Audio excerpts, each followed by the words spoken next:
Welcome to Think Sharp Alley, where sharp minds solve smart problems.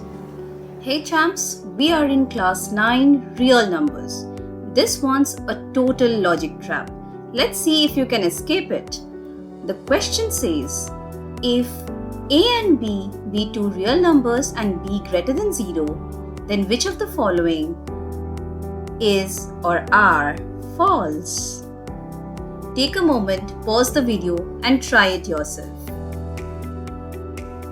Now, let's break it down together. Option A says, if a square is greater than b square, implies and implied by a is greater than b. But wait, that's not always true. If Wonder why? B is already given to be positive. So here A can be either positive or negative.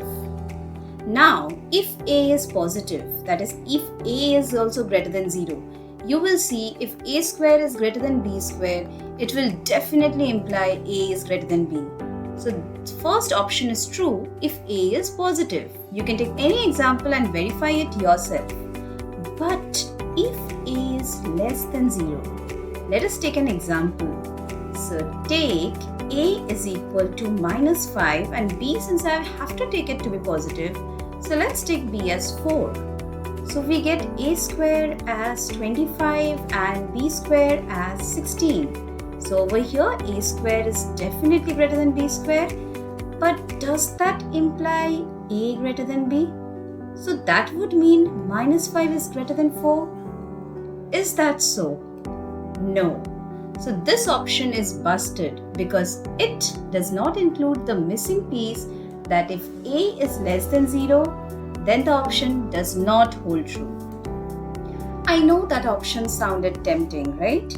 So we understood that the missing piece over here is that A is less than minus B. If A is less than minus B, then A square will be greater than B square. Over here we can see A is minus 5 and minus B is minus 4, so definitely less. So option B includes both the cases. If A greater than B, first case, or if A less than minus B. So that's why option B is correct. Now if we go to option C, here they have shown A dot B is positive. B is already positive, remember that. So if B is positive, A need to be of the same sign, then only the product will be positive, because product of two numbers is positive only when they are of same sign. So B is positive, so A got to be positive. So option number C is true. What about option number D? A dot B is negative. That implies A is negative. Yes, because B is already positive.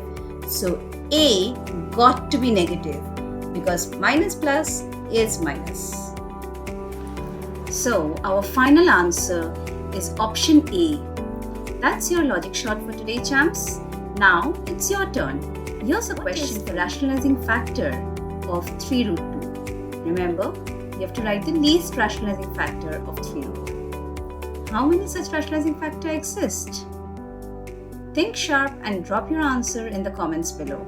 Let's see how many of you get it right. And hey, if you had fun cracking this with me, like, share and subscribe to Think Sharp Alley for more such quick logic punches every week.